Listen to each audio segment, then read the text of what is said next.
now. Today, a former Columbus police officer makes his first appearance in court in connection to the Andre Hill shooting back in December.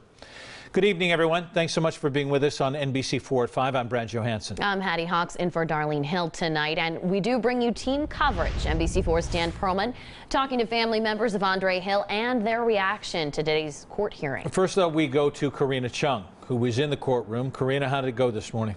This afternoon, I should say. Well, Brad, Adam Coy's attorney, Mark Collins, asked for a reasonable bond. The state asked for a high one, but at the end of the 10-minute-long proceedings, the magistrate decided on a $3 million bond. Now, Coy was not physically here at the courthouse, but he did appear via a video feed. Now, Coy only uttered a few words, just answering yes, he could hear the court, and answering his attorney regarding filing a not guilty plea. Now, Collins went to the duty judge to ask for a bond reduction directly after the arraignment.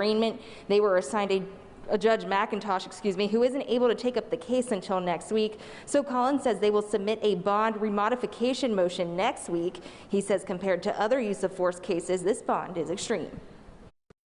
All across the country, the bonds go anywhere from $75,000 is the lowest we found in police shooting cases to $1 million the highest. So now in Franklin County, we're 3 times higher than any other bond in the nation with regards to an on-duty police shooting.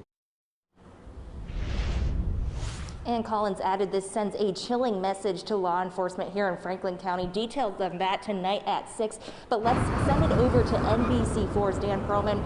The Hill family was actually in the courtroom today, and you spoke to them as they came out.